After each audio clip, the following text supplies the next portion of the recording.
Welcome back to our course on FinTech Foundations and Overview. We've been talking about what is FinTech, and we heard from a professor of finance who has many years working in the industry that finance and technology are married, and there's nothing new about finance and technology being tightly integrated. Today, we have another guest speaker who's an entrepreneur in a FinTech startup company, and he's going to talk about why FinTech is new and what's different. So how would you respond to the question, nothing new? Is there anything new in FinTech? Well, in the past, obviously, IT served a major role in any bankings, from remittance of funds within the IT, within the bankers community, and also you could see that the ATMs, the use of ATMs, and for a lot of the back-end systems. Which Paul Volcker said was the best FinTech technology ever developed is an ATM. Yeah, that was in the 70s or 80s. Okay, right? so ancient history. Yeah, ancient history. Boring. It's past. Okay, it's past. Yeah. All right. But the thing about it, in those days, all these systems are closed systems. It's proprietary systems. Now, if you want to have your credit risk, the bank would have the proprietary database because you bank with the banks, right? So, I mean, your credit card records, your mortgage records, every details and all those informations, they're all with the banks. And there's no way, it's not easy for any individuals to obtain those records out and then be able to transfer your data to somebody else. But kind of they're open in the sense I can use my ATM card at many ATMs from many banks, and they interchange with each other and they transact with each other. So something's open. Yeah, in terms of cash, yes, because they recognize cash is your property. But in terms of data that you deposit in the bank, well, how would I be able to retrieve it? Yeah, exactly. Now, you know that in the past years, right, a lot of the governments around the world, because of data privacy ordinance or bill, what happened is if I consider that as my personal data, I'll be able to obtain it from the government. Government is the data holder. They are not the data owner of my data. Okay. Right? That's always been recognized. But in terms of financial data, in the past, it's still being closed. You know, I cannot, for example, let's say I cannot just instruct my bank, can you transfer all my credit card transaction history, my personal profile, my mortgage records to another financial institute? Has that changed? Right. So now, therefore, it's changed. Especially you see the policy in UK with the open banking API. Okay. That's changed. Is that just the UK or is it other countries as well? I think UK is taking the lead and other countries are following it. You see Hong Kong, Singapore. Recently in Hong Kong, the Hong Kong Monetary Authority, they issue a consultancy paper. They ask people, you know, what is your inputs, what is feedback, smart banking. US, do they have these rules? Yeah, similar. Now, you see in the, for example, let's say in trading, you see a lot of the stock exchange around the world. Already 10, 20 years ago, they open up the APIs. So basically, for example, like in my company, my startup in Hong Kong Science and Technology Park, our computer server can actually have the direct connection to the exchange without through any banks or brokers. So as long as I could comply. And to do that, you used to have to be a member of the exchange. Yes, exactly. Now I just have to comply with the requirements. Okay, so it's much easier to get into the data, to get into the back end. Exactly. Now, in the old days, if I'm a really smart trader, I do a very good record, right? I cannot come out and start my business. I can't because the whole infrastructure is being proprietary and controlled by the banks. So basically, the gateway. So it was a club that was closed. Yeah. It's a gateway. It's a gateway that they blocked it. So I cannot go through the walls of that. But now you can. Exactly, I can. So as long as I got an IT guy could work out all these compliance with whatever the exchange require, I could even do co-location of my server right at the exchange data warehouse, data center. So would you say new regulations and new government constraints have opened up barriers to entry? Yeah, definitely. So it's easier to get in. Easier to get in and easier to get in. So therefore, I no longer need to depend on the traditional banking infrastructure to be able to access to the financial market, at least in the trading. That's kind of a radical idea. You mean the government is the good guy? Well, I think government is neutral. I think they have to because I mean it's the competition part. It's the fairness in the market. I think they are looking at a much bigger perspective in terms of the. And so, if we didn't have any regulations at all, we'd still have closed proprietary systems. Well, that's what they're concerned about. Okay.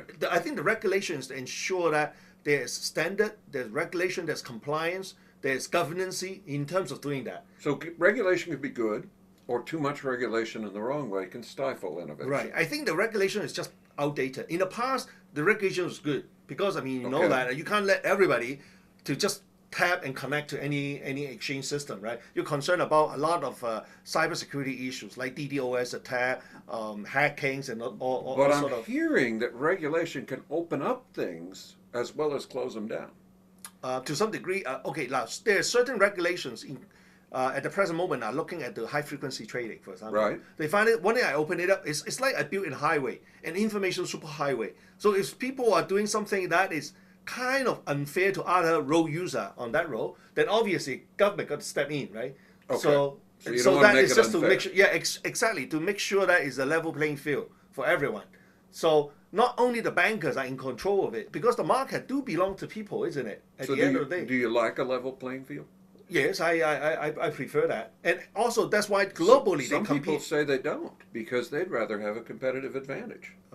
That's well, obviously, when something is open up, there will be somebody gain and somebody lose something, Right. and how you going to balance it? You So know, to some extent, when you benefited from the old world and the old rules, you don't really like the new rules. But if you're able That's to get true. into the business Yes. now and you couldn't Yeah. before, you say this is great. right? This is great, yeah. Yeah, Okay. and also, I mean, I think it's the concept that your data. Do you really want you to have the control, the actual usage of that, and then you could, if you have that knowledge and skill, right?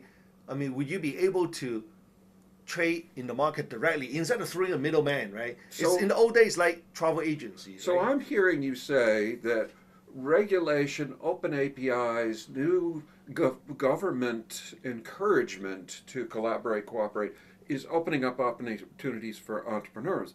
Is there anything tech to FinTech, or is it just reg tech? Or regulation, re-regulation of finance? Is it just deregulation, or where's the tech in FinTech? Yeah, I think regulation is very important. Firstly, is I mean, all in the past years, right, in our history of banking, right, the reason why we trust the government, we trust the bank, and all this is because there's regulation is a highly regulated industry. So I therefore, gotta be honest. I don't always trust the government. I'm an American. You know, I've seen government go wrong. right now, if you buy that concept, then obviously you buy the new open concept now. So Okay. basically, it's like now Less we have blockchain. regulation. Exactly. I mean, basically, we trust each other. It's like the No, blockchain, I the don't open trust concept. each other either. I don't trust anybody. So, But that's you know, that's the I mean, open and checks and balance system, right? Right, right. Yeah, when you say trust everybody, it's we have checks and balance. Different Well, people would have their own self-interest, but hopefully, when everybody are in a level playing field, in a fair playing field, then there's checks and balance so that we could find an equilibrium point. now if you can give me access to information and it's more shared, then Hmm. we have what Ronald Reagan would have described with Gorbachev is trust but verify. You verify, you authenticate, you ensure that piece of data. I mean, is it accurate? Is it authenticated before Does it really you, work? Does yeah. it do what I think? Let's say, for example, if I transfer $10 to you, I mean, could that be double spending? I mean, is it actually the $10 belong to me?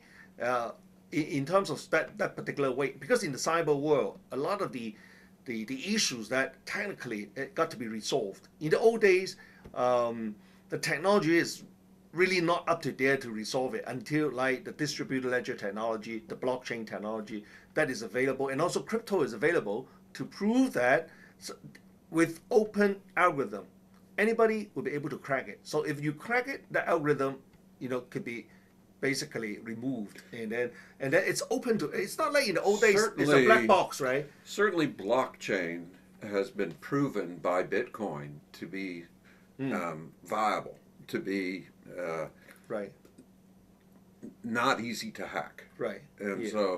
and we've seen a lot of technologies come into play with FinTech, with startups Right, that right.